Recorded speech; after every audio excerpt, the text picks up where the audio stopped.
So, last week we finished the Divine and Demonic, chapter 16. This week we are beginning with chapter 17, the Division of Faith.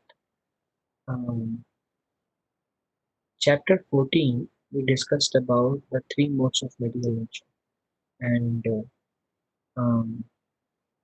um, the destination in three modes, activities in three modes, and different things. More information of goodness, passion, and benevolence. Then,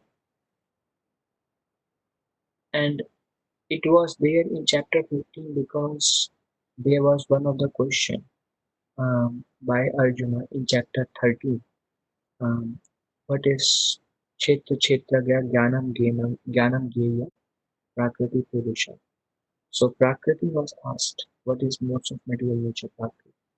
And that Krishna explained in the 14th chapter. And then the end of Prakriti, Krishna mentioned that um, those un, who can render unfailing devotional service, they can go beyond the three modes. They can escape the cycle of birth and death and go back to Godhead and attain the supreme personality of God. So, in the 15th chapter, Krishna spoke about the yoga of supreme personality of God, Purushottam. And in 16th chapter, Krishna spoke about the demoniac personalities who do not surrender to supreme personality of God and why they do not surrender. And then after describing this whole route of surrendering to Krishna, who is Krishna, what is the yoga of Krishna, and who don't surrender to Krishna, mainly the demoniac people were discussed in the last chapter. And this chapter is now again Krishna continuing from where he left off in the 14th chapter, which is further understanding of the three modes of material nature. That's why this chapter is called Division of Faith. Now, another reason that comes in this particular chapter of Division of Faith comes here. Charge.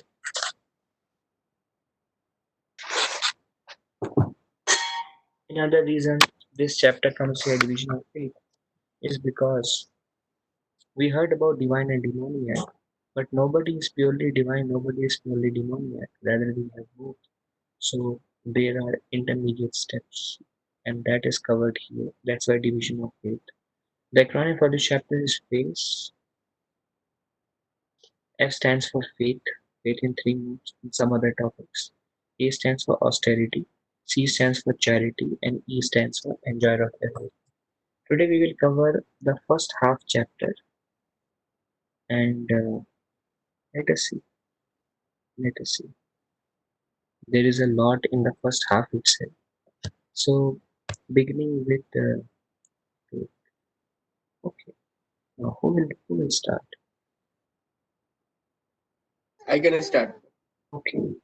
Arjuna inquired, O Krishna, what is the situation of those who do not follow the principles of a scripture but worship according to their own imagination? Are they good in goodness, in passion, or in ignorance? Now in the previous chapter, 16th chapter, Krishna defined suras and asuras. One of the quality of sura is they surrender to supreme personality of Godhead, and one of the characteristic of asura, demonic people, they don't have faith in scriptures. They are whimsical by nature. So those kind of people are mentioned here. Kind of. What about those who do worship, who do some worship, but they worship according to their own imagination? What happens to them? But they worship with faith. They have their faith, but their faith is not transcendental. Unless our faith is transcendental, we cannot worship Supreme Personality of Godhead. But Sudurlabha, people who worship Supreme Personality of God are very, very rare. But everybody else has faith on something. Faith is intrinsic to us. Everyone has faith. For example, some have faith um, in some people worship actors. Like I heard in Bombay, there is a temple for Amitabh Bachchan, and in I think Tamil Nadu There is an actor called Rajnikant. He also has um, lot of followers. So they have faith in those people. Some people have faith in um, um, some people worship trees or many things they worship. Some trees are worshipable, but some of them is simply out of imagination. Even there is a movie that came out. Uh, I don't remember the name. Some Mata movie. I don't know which Mata. And that Mata does not exist in scriptures.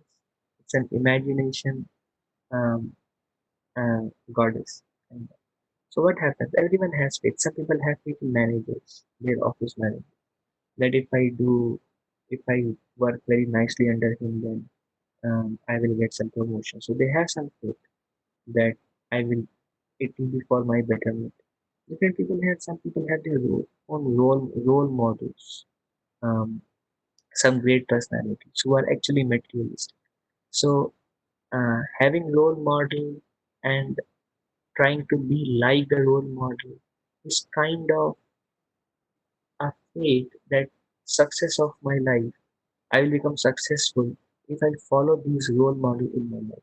But because the role models, although ideal people, but because they may not be worshipping Supreme Personality of Godhead, they are also considered asuri or demonic. So everyone has faith on something that they are doing, but they are according to their own imagination. So this is a question asked by Arjuna. Okay, who will lead?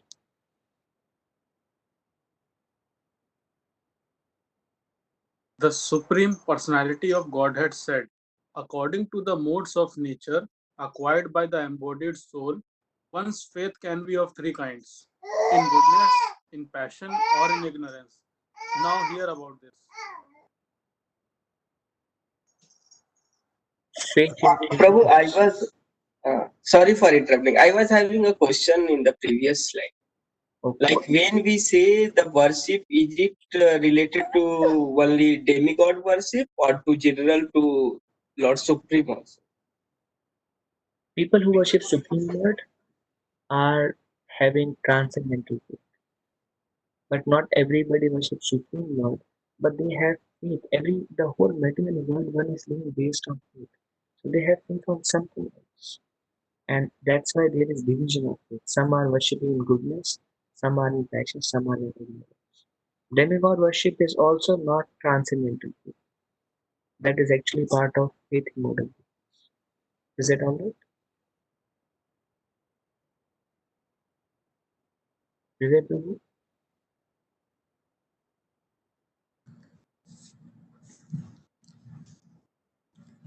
Yes, Prabhu. I was talking on you. Sorry. Okay. Okay. But Prabhuji, for when we are worshipping demigods or that whatever the people are believing, right? Those are mostly doing those things for the material satisfaction or material benefits, right? Yes, yes. Okay. And That's when we do it's the not transcendental. okay, but when we do see, so it's a human being, right? If even though we know them, but sometimes we do some material things we want, not all the time, but few things we are expecting from our surrounding or maybe from our job. Okay, now we know we are doing Supreme Lord's or maybe Krishna consciousness stuff we are trying. And at this point, right, we are expecting few things, right? Is it fine we should expect those or we should not expect those material thing? I'm saying. Well, if if we are very anxious for them, then we can worship Krishna, have faith in Krishna, and ask him those things. Only take care of the instead of asking give it to me and take care of that one, that can we say. Yeah, you can say, "My Lord, please help," if you so desire. Oh, okay, okay, okay, okay, okay, That's all. okay. Prabhuji, can you hear me? Yes, I can hear you. Yeah. Prabhuji, I have a question about same demigod worship. So, as per this spiritual tradition, uh, suppose we do the Surya Namaskar. then we also say, okay, we say the 12 names of Surya and we say salute them, Om, say Om Surya Nama, Om Bhaskara Nama, like that. So is that also worship, or is it, if we say something Nama, is it just like saying, greeting somebody, right? If we say Om Namah Shivaya, so we are saluting or we are greeting Lord Shiva. And in Well, general, we greet to normal human being also. So is that acceptable or is it good, or it also comes in some yeah. Well, what is Prabhuji, demigod worship or it is perfectly all right to pay obeisances to sun god. In fact, a devotee pays obeisances to Mother Earth when he wakes up. Srila Prabhupada, as soon as he would come out of the home, the moment he would see sun god, he would pay his obeisances. They are all highly respectable people. So paying obeisances and expressing gratitude is a natural characteristic of a devotee. He should do that. At the same time, yeah, he don't consider them as the supreme lord, but he is grateful and he pays his respect. He worships Krishna, but he respects everything, including all the devotees. Is that all right? yeah. In the same way, we can worship, not worship. If we say Om Namah Shivaya or we say some mantra or Shiva or say any other god.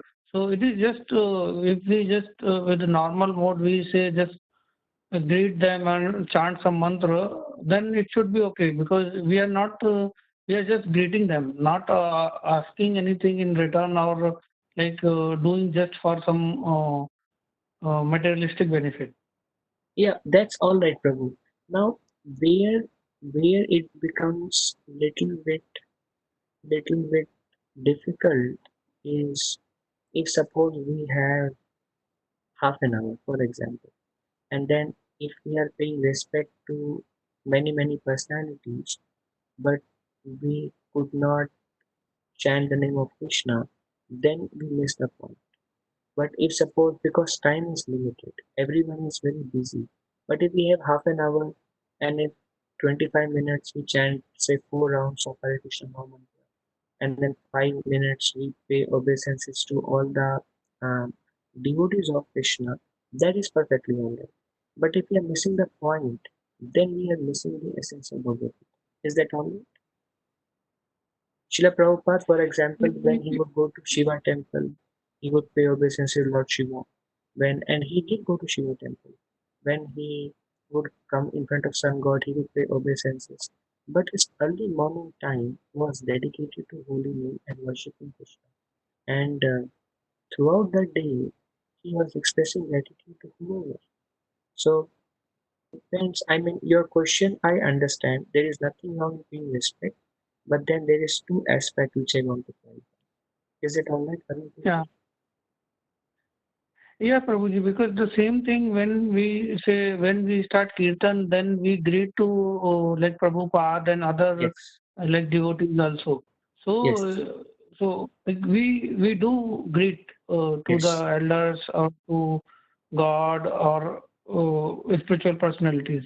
So, yeah, that's what I feel because if we do that, it should be okay.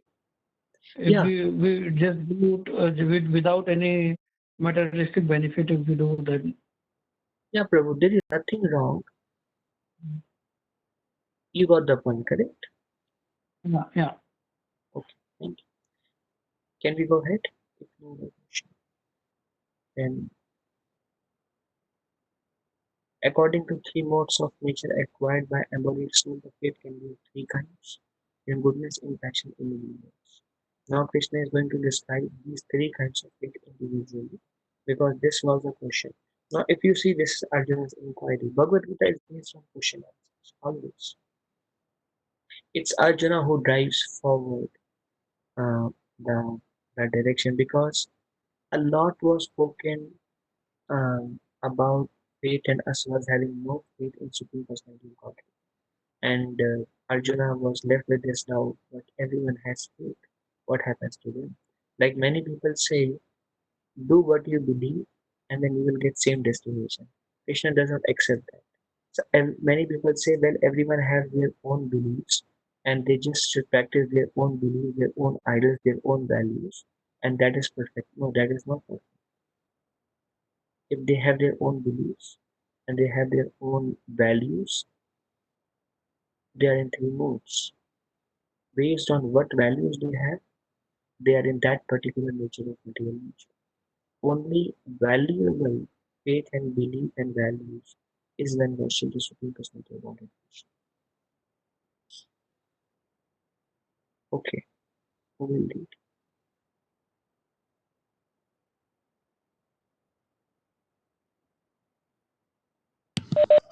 O son of Bharata, according to one's existence under the various modes of nature, one evolves a particular kind of faith. The living being is said to be a particular faith according to the mode he has acquired. Mhm. Okay, this is easy but little complex, so I will try to explain. O son of Bharata, according to one's existence under the various modes of nature, one evolves a particular kind of faith. It is natural for a person who is in mode of ignorance to develop faith in mode of ignorance. And people who are like we saw the example of Mr. Gruntle, the example of Mr. Smith and Mrs. Smith in fashion, and we similarly saw example in goodness. Their their their activities, um, their hobbies, their work, and how they see life. People in goodness, people in fashion, people in ignorance. So we have different modes acting on us prominently. Based on that, we will naturally have an inclination toward that particular kind of faith. People who are in mode of ignorance will naturally be inclined to faith in mode of ignorance. People in mode of passion will be inclined to faith in mode of passion, and people who are in goodness will be inclined to faith in mode of goodness. Okay. Um, Now let me read. Let I will read this verse and then explain both together. Men in mode of goodness worship the demigods; those in mode of passion worship the demons; and those in mode of ignorance worship ghosts and spirits. So this is a continuation of this verse. Based on the mode they have a particular kind of faith. Mode of goodness worship demigods; mode of passion worship demons; mode of ignorance worship ghosts. Like I remember it's a revelation. When I was a small child, like 7, 8 years old, we were 4, 5 brothers, uh, and we used to have a banyan tree around 1 kilometer from our place, complete pitch dark. So we would go there, and people used to say ghosts live in those trees. Sometimes those. Sometimes true, sometimes it's not true. So we were very much excited about ghosts. So people who are so there are some kind of people. We were doing more of a joking and playful way because we wanted to play. But there are some people who actually do black magic. I remember someone in my far relative did black magic on somebody and they were sick throughout their life. So this is actually true. Even Bhakti Tirth Maharaj, one of the sannyasis in ISKCON, he mentioned when he was in South Africa, when he was giving talks, people would do voodoo. Voodoo is a magic art, black magic art. There, Maharaj said, it was taking a lot of my energy to counteract the black magic they were throwing onto me. So these people knew the art of black magic. So what they do is they bring the ghost under their control, and then those ghosts, through those ghosts, they do evil things. They fulfill their envious desires. They want to harm others or they want to control somebody. Whatever they want to do, they bring ghosts, they worship ghosts and ghost, and then they pray to ghost and ghosts fulfill their desires. So these are the people in mode of ignorance. Um, then there is worship in mode of passion, where people worship demons or human beings, like um, or simply human beings, like actors worship worship of man. That is also a mode of passion. Um, there is a nice story in one of our acharya. His name was Bhaktivinoda Thakur. He was the grand spiritual master, great grand spiritual master of His Divine Grace Srila Prabhupada. And Bhaktivinoda Thakur was a judge, like it was British rule. This is in 1979, between around 19 around around 1700 to 1800, 1700 to 1800, um, 150, 200 years back, yeah, around 200 years back. And there was a British rule, and Bhaktivinoda Thakur was a magistrate, and he was highly in demand. And he was also the president of Jagannath Puri temple. If you go to Puri, there is Shiva Temple Jagannath Puri. So he was the president of the temple. That time there was one tantric. His name was Bishak Singh, great tantric. He had his power in the hairs. He can produce flames. He can produce gold, and he can control people's mind. Great tantric. So he had lots and lots of worshippers, and people would worship him as non-different from Jagannath, non-different from Krishna. So Bhaktivinoda Thakur gave him a benefit of doubt. Let me see who he is. Let me see who he really is. So he gave a benefit of doubt. Bhaktivinoda Thakur went, and he was sitting outside. Bishak Singh has a lot of mystical power. So Bishak Singh told one of it was a dark room, and a lot of skulls around, and everybody was doing Kirtan of Bishak Singh and glorifying Bishak Singh. Bishak Singh was in his room, and Bishak Singh told outside there is a magistrate who has just now arrived.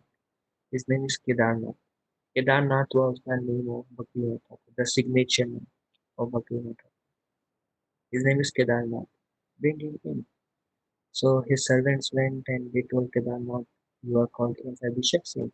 So Bhaktivinoda Thakur understood that he does have some mystical powers. Otherwise, how do I know that I have entered? And Bishak Singh told Kedarnath, Bhaktivinoda Thakur, Kedar Babu, I know why you have come here. And Bhaktivinoda Thakur was very vigilant, and he was eager to identify the real identity of Bishak Singh. Is he really a messenger of Krishna? Is he really um, a true saint, or is he a false cheater? Then one statement he spoke a lot. One statement Bishak Singh made is Jagannath is only wood. I am real Jagannath. The Jagannath in Puri temple is only wood, but I am the real one. So Bhaktivinoda Thakur, that statement was enough for him to understand that he is a cheater. Then Bhaktivinoda Thakur told Bishak Singh, I can understand now that you are cheating people. Why you are calling yourself as Jagannath when you are not? And Bishak Singh, and this was a confidential talk, and Bishak Singh said, well, I don't call myself Jagannath. They are calling me Jagannath. Um, um, um, but I am a form of real Jagannath also.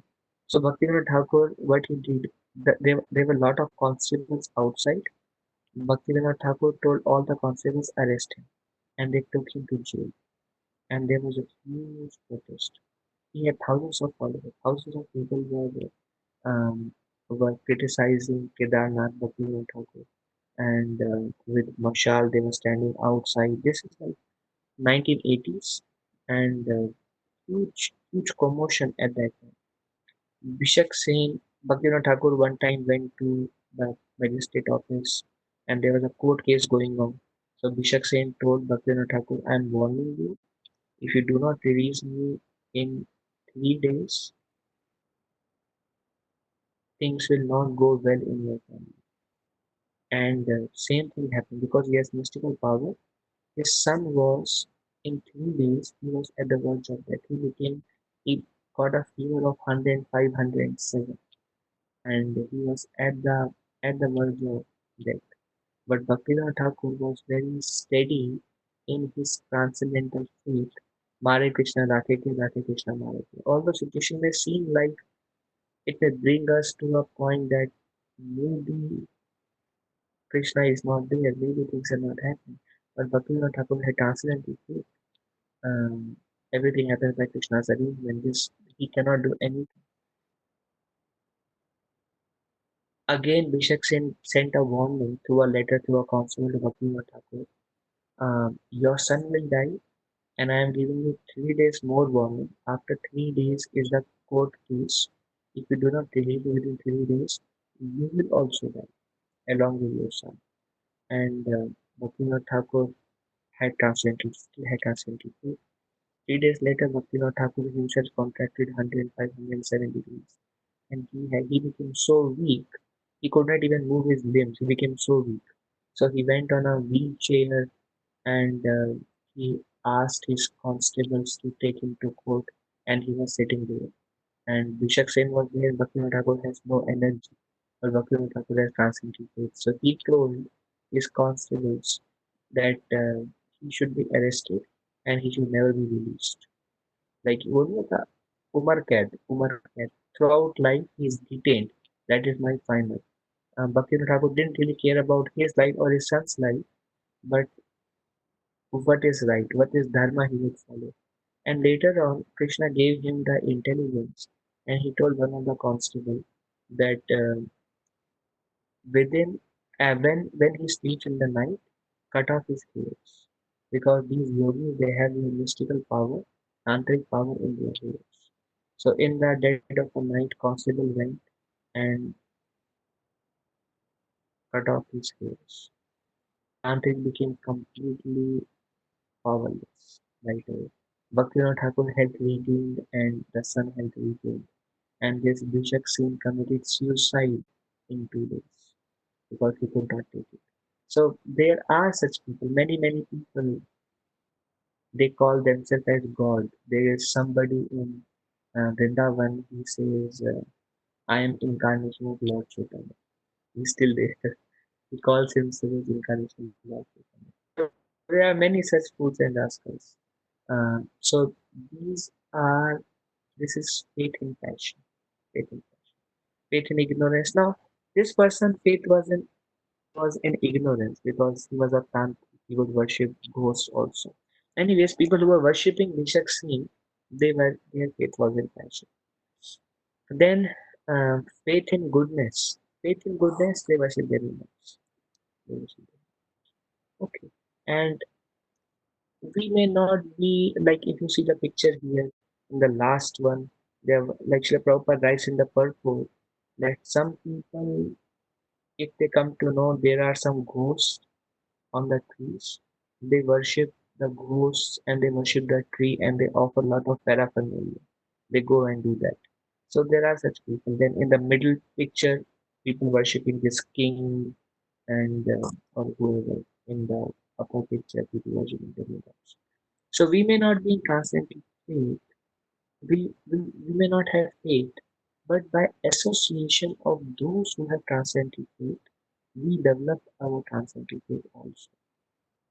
Just like when we discuss Bhagavad Gita or when we associate with devotees, like Srila Prabhupada, when he came to the West, he didn't just give the knowledge of Bhagavad Gita, but he gave the transcendental faith. People who heard him developed faith in Krishna, developed faith in, and that's the beginning of transcendental faith.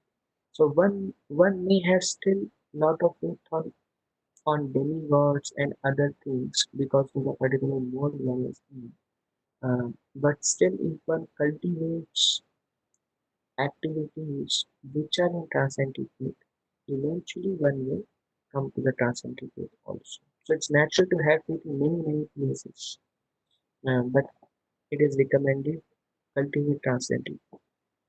Okay, any question? Maybe one Uh, more. yes, my part, you go first. I will ask. So the ghosts, like, how do they get the powers? Isn't ghosts means only those they commit suicide, or there is a separate? people who are ghosts? Somehow the voice was not clean to try again. So, people worshipping the ghosts, how that ghosts have powers to give to their worshippers? Is it the ghosts only the people who commit suicide? They get that ghost, or is there any other way that they become ghosts? Yeah, people who commit suicide they become ghosts. Correct understanding. And that's the only way I have heard. And lot of people, lot of ghosts.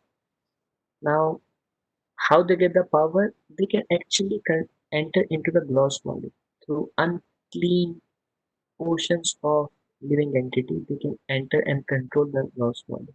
That's how they can get the evil things done.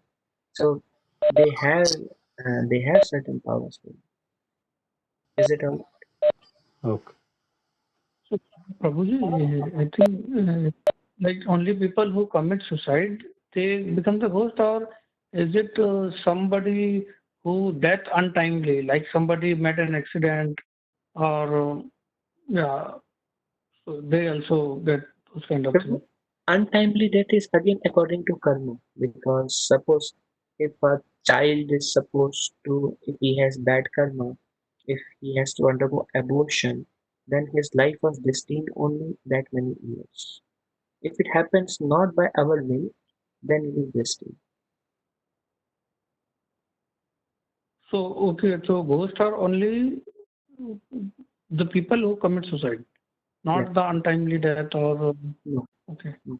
So if suppose a person is supposed to live for 65 years, if he if he um, suicide in 20-25 years, the rest 40 years he'll be ghost. Now, another thing, again, to answer my Prabhu question and Arun Prabhu's question, another thing I heard, it just clicked my mind. Those who worship ghosts take birth among the ghosts. Krishna says in the 13th chapter, 14th chapter. So that's another way to become ghosts. And there are many, many people who are worshippers of ghosts. So they take birth in that category. Is it all right? Okay. Prabhuji, just an additional question. Actually, I had the question, but somehow now the point is coming. So, in recently in India, one like Bollywood actor he committed suicide, and so now as per Bhagavad Gita, the people who commit suicide they become ghosts. But what is the spiritual reason why people commit suicide? Weakness of their mind. It's a sinful activity to commit suicide. My spiritual master says it's the highest act of false ego. So weakness of their mind. Sometimes it happens, but when one practices devotional service, usually one has to. But who knows? Is it alright? They just Yeah, don't have Prabhuji. strength to deal with the situation. So they think the solution to the situation is let me just leave the body. But intense suffering comes up. But Okay. it can be little bit debated thing, right? Because uh, somebody might think, okay, life which is miserable, is dead. What even some spirituality also the same concept is there that life is miserable, so they should go to some different planet. Maybe not the topmost, but because of that they think, okay, let's leave this world. Well, they perform sacrifices, they perform karma kanda section of living scriptures, they get elevated to higher planets. They don't become ghosts. They're not committing suicide. They just have material desires. Yeah. So in earlier days, many Rishi Muni also they used to take the samadhi and all. So I don't know if that may not go in this category like suicide, but they also leave their body, right, with their wish. Well, okay, thank you. Yogis are there. They are transcendentalists. They meditate on Vishnu and they have Icha Mrityu Shakti. That's not suicide. That is transcendental. Like Bhishmadev had Ichamriti Shakti. So he left the body at his will. That is different from suicide. That's because they have so much attraction for Supreme Personality of Godhead at one point of time when they achieve the perfection of Ichamriti Shakti, then they cannot be a separation from the Lord and they go to Vaikuntha planets and end the service to Vishnu. Okay. Okay. And Prabhuji, the people who suppose they committed suicide, how they can be liberated?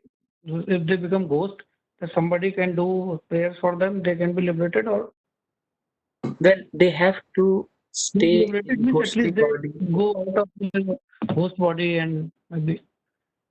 They have to stay in ghost body. Usually, what happens if it's an untimely death or any natural death or any disease death or like that? After 13 days, Yamdutas come and take them to Pitralok, and then they are taken to Yamlok, and then Pitralok is a waiting area. It's one of the hellish planets. Then they are taken to Yamlok, and then there is a judgment and everything else. So when they become ghosts, they have desires. They are seeing everyone is crying, all their loved ones. They are still not able to solve the problem. Nobody comes to take them.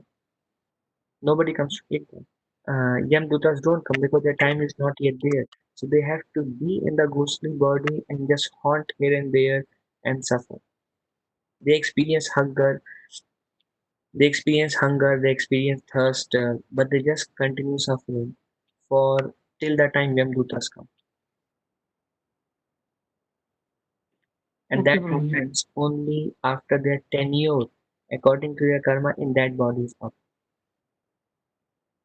Nobody comes, so even if they leave the body, they don't know where to go. They just haunt here and there. They are ghosts. Prabhuji, but this does not happen for in the case of Akal Mrityu, somebody murders someone, then in that case, still the No. soul wanders or it goes to. Yeah, if somebody murders, it doesn't happen. Only when he personally commits suicide. If somebody murders, then it is seen karma also. We don't say that, we don't think on that, but from Shastric perspective, yes. Okay. So ghost is nothing but soul which is more on the having negative energies or bearing the fruit of negative karma. Well, not necessary. It's just a soul with a subtle body, mind, intelligence, ego, and that's all. That's a ghost. They can be negative or positive, but just weak. There are some good ghosts, there are some bad ghosts also. Based on their subtle body, they can be good or bad. Okay. Okay, Hriday Prabhu, you had a question?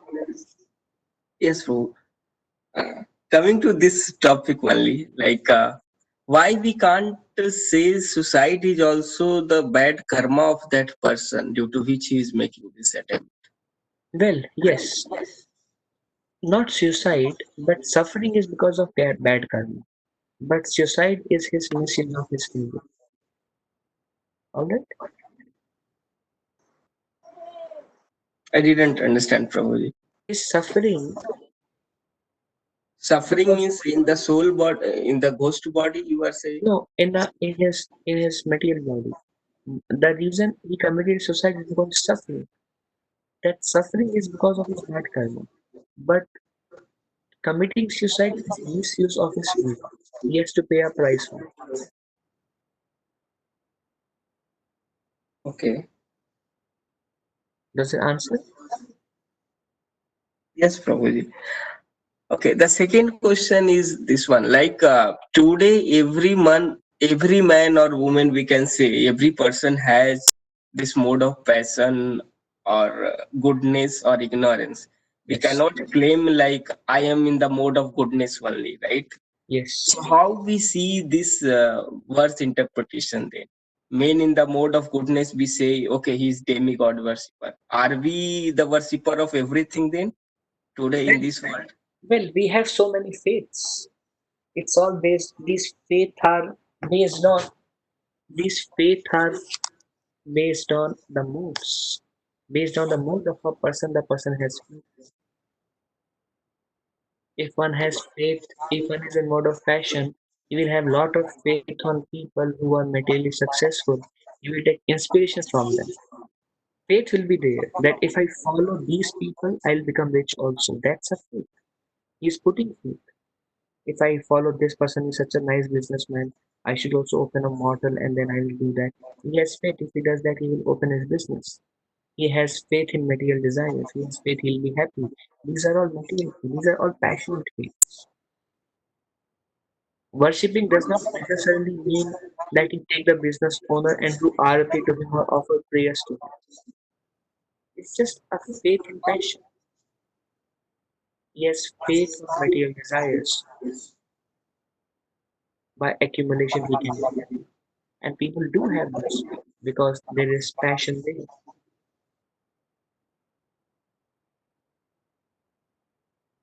Transcendental faith is not easy, comes only by Sangha, transcendental Sangha. Alright? Okay, bro.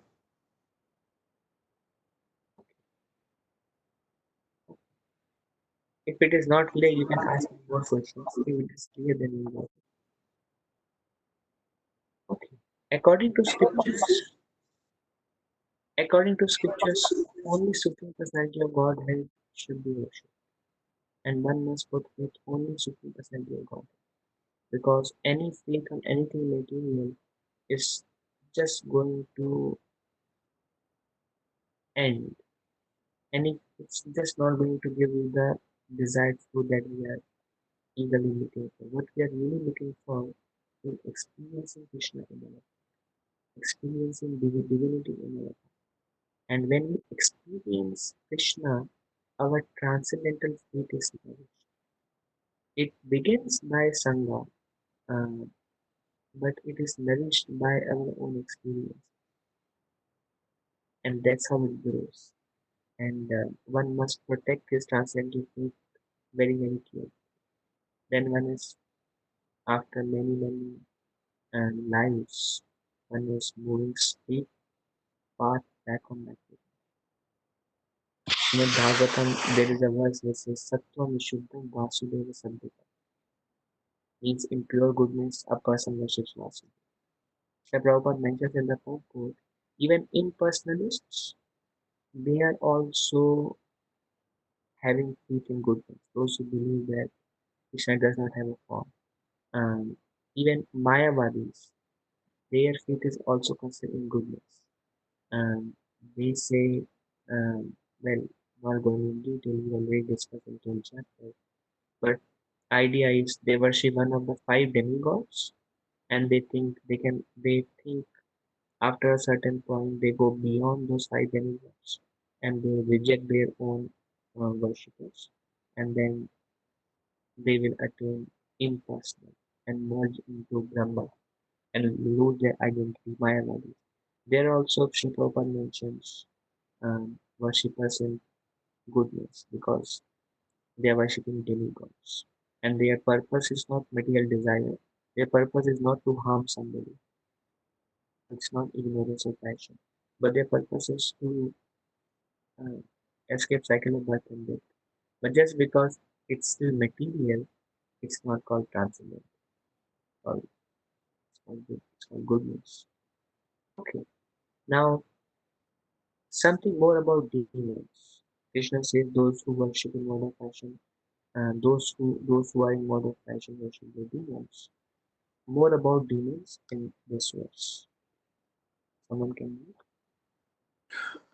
read? Those who undergo severe austerities and penances not recommended in the scriptures, performing them out of pride and egoism, who are impelled by lust and attachment, who are foolish and who torture the material elements of the body as well as the super soul dwelling within, are to be known as demons.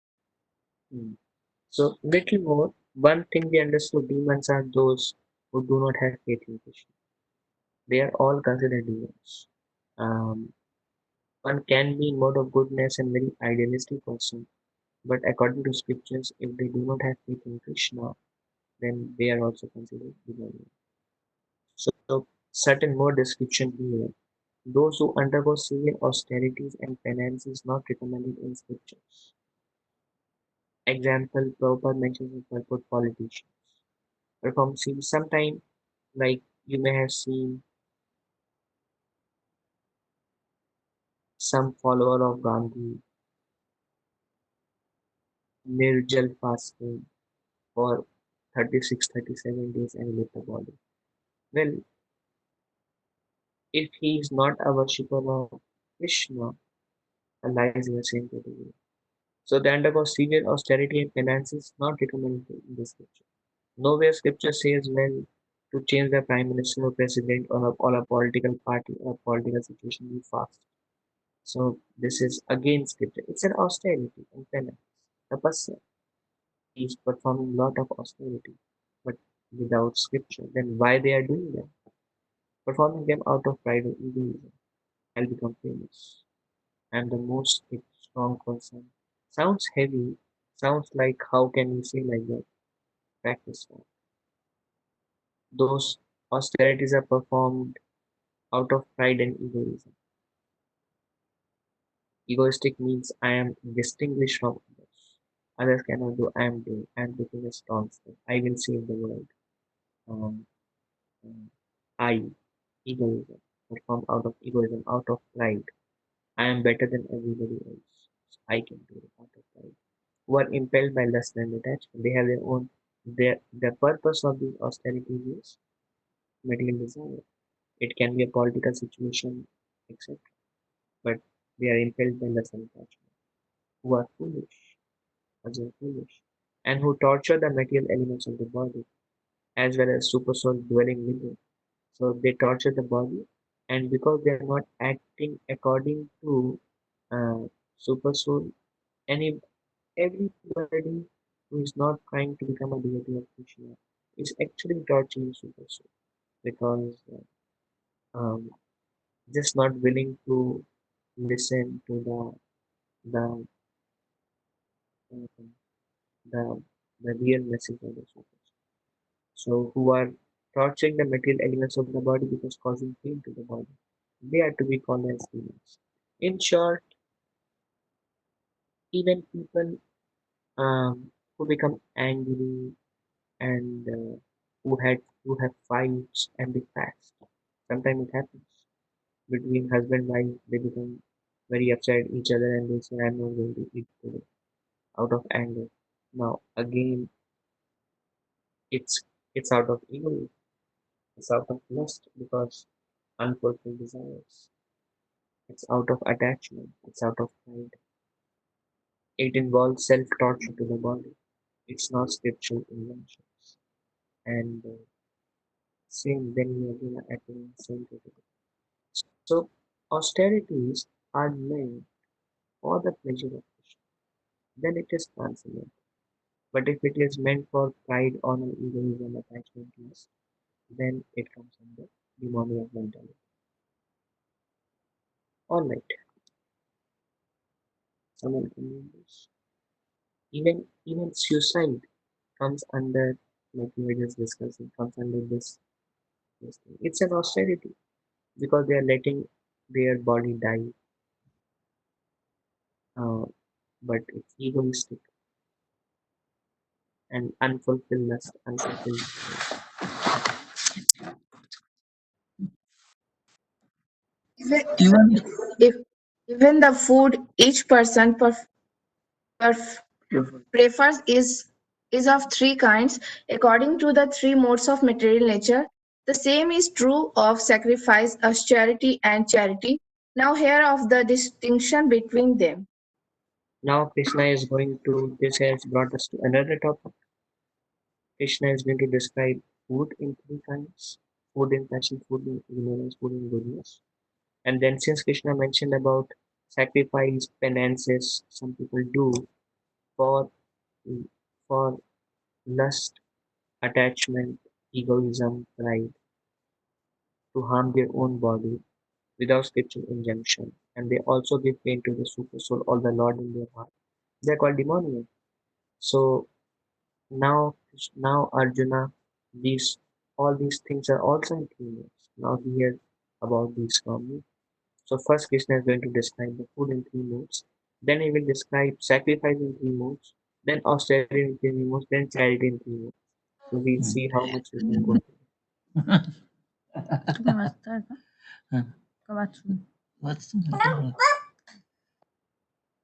Here is food in goodness.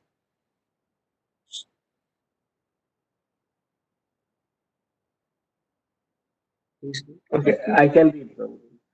Food, foods dear to those in the mode of goodness increase the duration of life, purifying one's existence and give us strength, health, happiness, and satisfaction. Such foods are juicy, fatty, wholesome, and pleasing to the heart. Okay. What is the nature of food in goodness? They increase the duration of life. They purify one's existence. They give strength, um, health, happiness, and satisfaction. Um, Now, someone may say, if duration of life is fixed, then how can food and goodness increase duration of life? Well, duration of life is not fixed. Um, Number of breaths is fixed. Based on the food, our breath varies. And people who are in ignorance or passion, they breathe faster. So, food in mode of goodness, it will bring us to goodness. People in goodness, they breathe relatively smaller, longer breaths, deeper breaths. So, increase the duration of life, purify one's existence. The food you eat, food carries the consciousness of the person who cooks it. Now, it's a revelation. I mean, I know this scripturally, but lot of experiences. Sometimes I eat food somewhere and my thoughts are relatively impure. Then I decide I should not eat food here again because it's clear. And other times I eat and nothing happens. Then okay, this is safe place to eat. So food carries a consciousness of the person who cooks.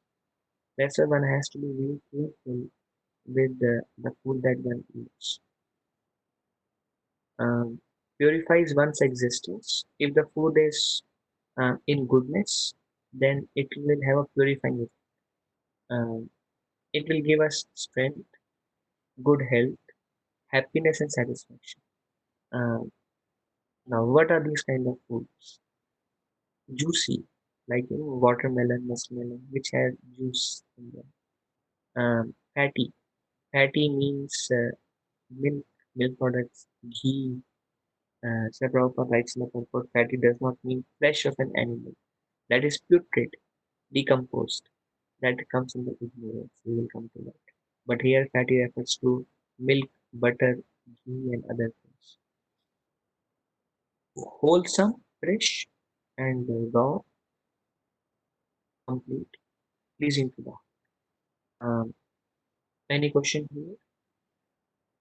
Grains, as you can see in the picture, fruits, grains, rice, wheat, pulses, vegetables, milk products, sugar, um, they're all in goodness. Milk and sugar and ghee, they're all in goodness. Okay,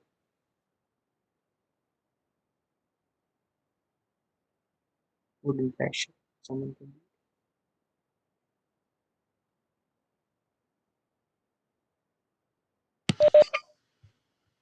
Too bitter, too sour, salty, hot, pungent, dry, cause distress, misery, and disease. These are in the mode of passion when taken in excess. As to be healthy, one must eat all six Ayurvedic tastes: sweet, sour, salty, butter, pungent, and astringent. Vishwanath Chakravarti Thakur says that distress is felt while eating, misery after eating, and disease is the long term effect. This is commentary by one of our Acharya Vishal Chakravarti Thakur. In other words, having bitter, sour, salty, hot, pungent is okay. Excess is bad. That's why Krishna says too bitter. too sour, too salty, too hot. Hot means chili, too much spices, passion. In moderate amount, that's okay. Chili has its own benefits. Moderate amount is all right. Some people cannot take chili at all. That's all right. Then they can avoid chili. But it's okay to have anything in moderate amount is helpful. When it becomes too much, problem. Pungent, like vinegar. Vinegar. Vinegar you can use in some in moderate quantity in your cooking. That's okay. Um, and which is dry and difficult to swallow also. That also is having food interaction. But as a result of such food causes distress. You don't like it. I mean, mode of passion people like it, but causes distress, causes misery. You eat and then you are unsatisfied after eating, dissatisfaction after eating, and long term causes disease. Okay. Food and food and ignorance. Anyone Food, who has yeah. Food prepared more than 3 hours before being eaten. Food that is tasteless, decomposed, and putrid, and food consisting of remnants and untouchable thing is dear to those in the mode of darkness. food prepared more than 3 hours before being eaten. Prabhupada says in purport, Prasadam is an exception. Prasadam can be eaten days after cooking, and because it is transcendental, it remains transcendental. But otherwise, it goes into ignorance.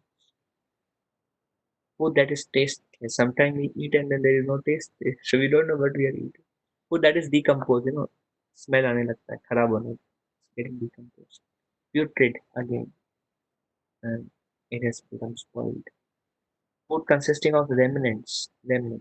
Now remnants by default are ignorance. Some people they take breakfast in their lunch box. They pack the lunch box and they take the remaining in lunch. That is not recommended. Because when we eat, the saliva touches the food because we use the same hand and same spoon. And then the food mixed with saliva reacts. If it is right away, we can eat. That's all right. Saliva actually is helpful. It helps to digest. That's all right. But when after certain time we leave it, food mixed with saliva and then eat it again, that is considered ignorance. And we should not eat remnants of another person. That is also considered ignorance because indirectly we are eating saliva of that person. That's considered ignorance. But there is an exception. Food eaten by Mahatmas is transcendental. It is said that remnants by Mahatmas purifies the soul, remove the sinful reactions. So we should be eager, especially spiritual master. We should be eager to taste the remnants. There is one devotee, his name was Jadu Thakur, one of the passing of Lord Chaitanya. And he had such high respect for all the Vaishnavas that he would eat remnants of all the Vaishnavas. And Sri Mahaprabhu became very pleased with him because he was taking such a humble position. So Mahaprabhu would not let anybody take his foot wash or remnants. But one time Mahaprabhu was doing foot wash and Jadu Thakur kept his hands under Mahaprabhu's foot wash and drank it. Now nobody has guts. Mahaprabhu is very strict sannyasi. Mahaprabhu will scold like and people will have no head, no legs. They will be like completely smashed. But Mahaprabhu saw Jadu Thakur. Mahaprabhu did not say it. Again, Mahaprabhu was cleaning the temple and water washed his feet and was falling down because he was cleaning, lot of water was flowing. And Jadu Thakur kept the hand under Mahaprabhu's uh, foot water and he drank it. Again, Mahaprabhu did not say anything. And third time Mahaprabhu didn't say anything. Fourth time Mahaprabhu said enough is enough, no more.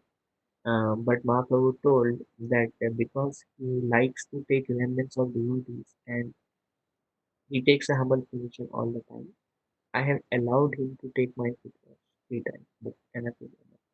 So remnants ideally we should not take, but of great personalities like it is mentioned in Srimad Bhagavatam, Narad Muni took the remnants of Bhaktivedanta and his previous sinful reactions were eradicated. So food consisting of remnants and untouchables things is dear to those in a mode of ignorance. Decomposed food includes flesh and other things, and um, uh, food prepared more than 3 hours or decomposed also include alcohol because how they take alcohol, how they make alcohol is they, they make barrels of like grape juice and apple juice and they put it underground or they save it for hundreds of years. It becomes completely decomposed and then that becomes alcohol. So alcohol industry is a big industry, but these are it's a decomposed and yeah putrid food. So they are also considered one of ignorance. Okay, any question here? Yes, no, I was saying, what about the processed food? Like today we have the Well, milk here also, that is also processed, right? well, yeah, Prabhu, I agree. Kali Yoga Srila Prabhupada said what can be done, but he did mention avoid frozen food. We don't buy any frozen food except peas. We buy peas because we don't have an alternative for peas. But otherwise, we don't buy any other frozen food as much as possible. We should avoid. Um, avoid canned food. It's all chemicals. It's all shortcuts.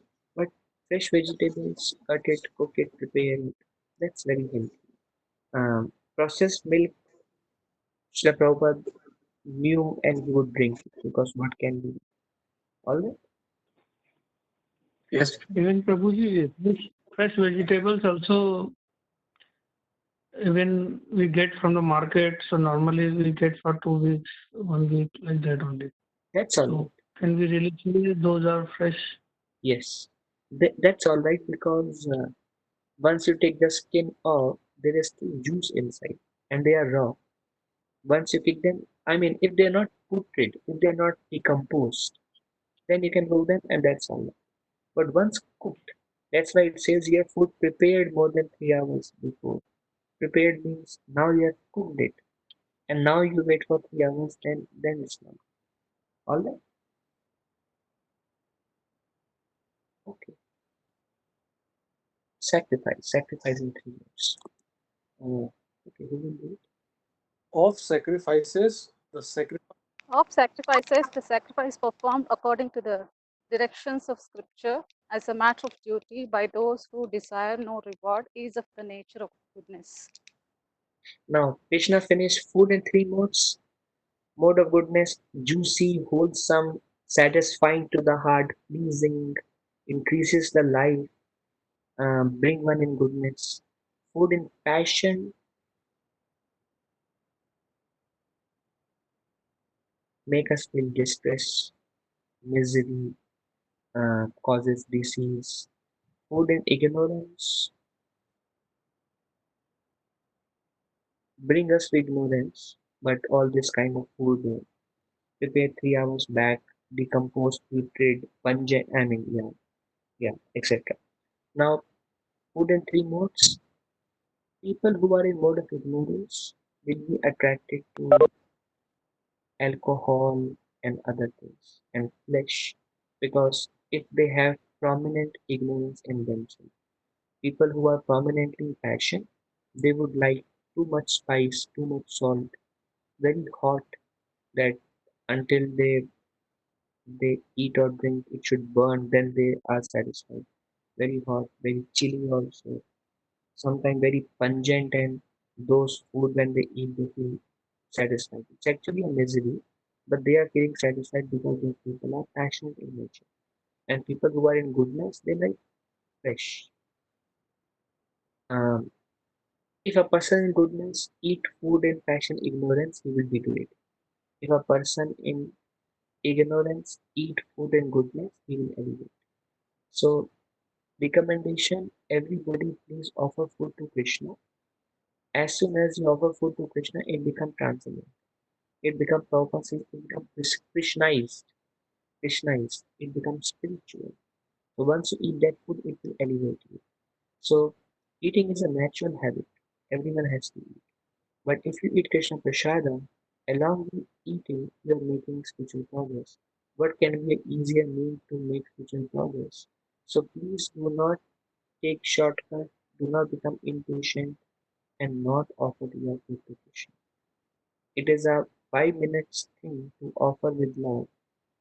Your buying of bhoga or vegetables you are cooking, everything becomes spiritualized if you offer food to Krishna. So please offer food to Krishna. Okay, now sacrifice in 3 minutes. Who will lead this? Oh, you already late?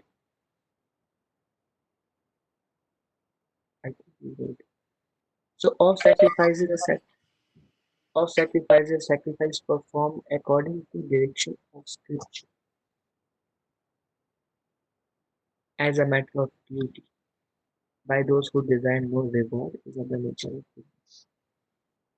So what are the sacrifices? It can be anything. Sri Prabhupada writes in the purport, for example, going to the temple. It is according to direction of scripture. It's a sacrifice because sacrifice means something done for the pleasure of the Lord. That is sacrifice. So if you go to the temple, it's according to scripture. It's a duty because a, a, a token of gratitude as a matter of duty. And by those who desire no reward is of the nature of goodness. So if you go to the temple and we go to a temple and pray, my Lord, please give me some peace. Please remove distress. Please do this and this. If we go with material desires, then we are not in good place. Prabhupada says one should go to the temple just to offer respects to the Lord. Or one should go to the temple just to render service in the temple. That is again transcendental. Just to render service we should go. But we should not go to temple to ask material benefits. I mean, it's better compared to not going to temple, but it's not in goodness. So in goodness, sacrifice one performs for the pleasure of the Lord with no desire, with there is no desire for any reward. This does it. Okay. Okay. This is sacrifice in mode of goodness. Sacrifice in mode of passion. Who will lead? Sacrifice performed for some material benefits or for the sake of pride or chief of the bhartas, you should know to be in the mood of passion. Hmm. Sacrifice performed for some material benefit. Um, this is going for material desires is mode of passion. For the sake of pride, for the sake of pride, or chief of Bharata, you should know to be in the mode of passion. So one example can be fasting. One can fast to receive honor from others. Because when he says, I fast and people think, oh, he's so pious, then we are performing sacrifice in the pleasure of Krishna. We are fasting for the pleasure of Krishna, but then we have a desire that I want to be glorified. I want everyone to know that um, um, that I'm nice devotee. For the sake of pride, then these kind of sacrifices are in mode of passion. Sacrifice in ignorance.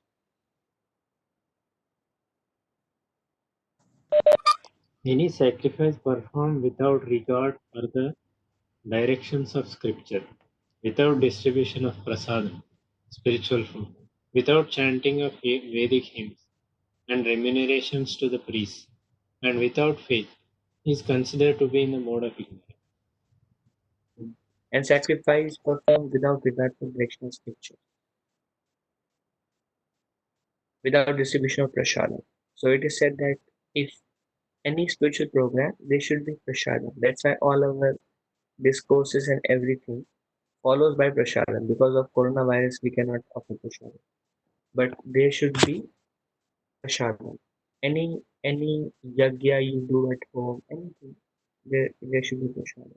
Without chanting or Vedic hymns, it's not should not be Diwali festival come and just eat sweets. There has to be glorification of the Supreme Lord. Or without remuneration to the priest.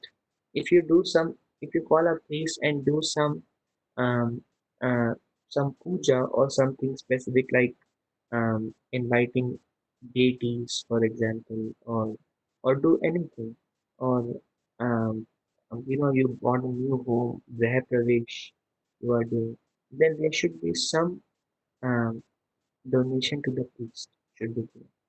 And without faith, if you do something and you don't have faith, then I'm doing just for the sake of doing, just for the sake of completeness, then these are all considered as sacrifice and modification. All right. Any question? First section is over. Okay. Now second section. We can cover now. We can cover next week. This will take half an hour. Next week. So this is like a very honest, very honest response. Very straightforward and clear. So no ambiguity remains. All right. So okay, then we can end here. Please accept my pronouns. Vanchakalpa Tarubhasya Vach kripa sindhu vach patitanam Patitana pavnebhyo Pavanebhyo vaishnavebhyo namaha. Vaishnavibhyo Namo Guru Anantani Vaishnavibhyo Vaishnavibhyo. Vaishnava. And it's specifically more difficult to focus to a laptop screen compared to when we are in person. That's it. That's why I myself want to keep all the sessions in this duration very short. So we grasp and then we go. Thank you very much. And we Hare Krishna. Hare Krishna. Hare Krishna. Hare Krishna. Hare